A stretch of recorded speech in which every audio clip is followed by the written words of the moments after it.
If I was 6'1", I could be having mad hoes. I mean, go pro right now. You're wasting your height, Nagi. You're wasting your height. Wait, you're right. I have been wasting my height this whole time. I could be having mad hoes. I mean, go pro right now. Where are you going? And what's up with that fit? I'm going to hand in my Burger King resignation form. Chapter 310 has just released. It's a very controversial chapter. Either you're gonna be very happy with the ending of the chapter or very disappointed, because NAGI Seizero is back. I mean, it's not really shocking, right? Because they've been showing a lot of NAGI after his elimination. It would have been more shocking if he showed him becoming a professional gamer or something, you know. Alright, I'm gonna give you guys a quick summary on what happened in this chapter, and after that I will give you my own thoughts. Let's get into it. This chapter starts with NAGI having a walk with Igaguri. Then NAGI is asking Igaguri a question we've been wondering since last week. Like, how did he even find NAGI in the arcade? I didn't know you guys were locked in like that. Igaguri then says he'd been looking up his school and then asks his classmates on where he might have been. Yo Igaguri, if you put that much effort into BlueLock, you might have been still in there, not gonna lie gang. Then NAGI asks Igaguri why he wants to speak with him. Then Igaguri asks NAGI what his plan is for football. But NAGI says he hasn't decided yet. The reason Igaguri wants NAGI to keep playing is for personal validation as someone that also dropped out. And NAGI, you're 6'1", you cannot quit bro.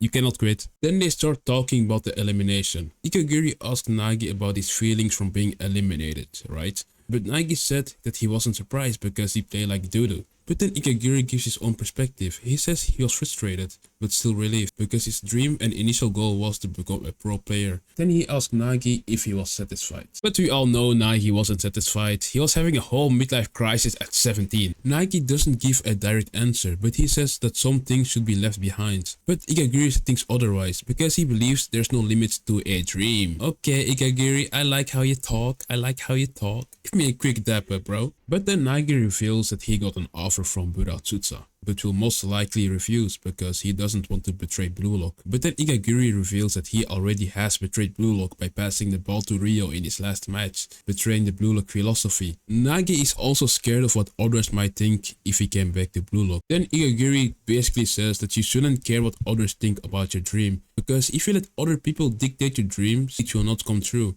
I'm not gonna lie, Igaguri is really spitting in this chapter. But then Igaguri talks again about his struggles getting into BlueLock. Like he ran away from home, defying his parents, and went all the way into becoming a professional football player. And if he failed, he planned to go back to the temple. And he also says that NAGI is lost because he didn't know what to do if he failed. NAGI, also don't waste your talents. Seeing Igaguri's passion lights a fire in NAGI again, making NAGI ready to fight for the #1 spot again.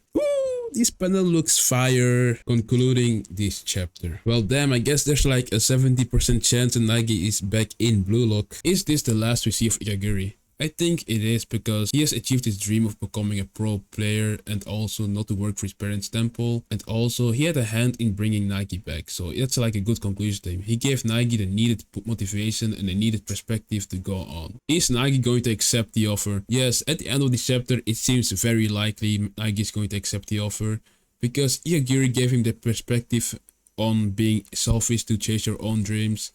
But it's going to be sad that he's going to be like a slave to Buratsutsa's contract.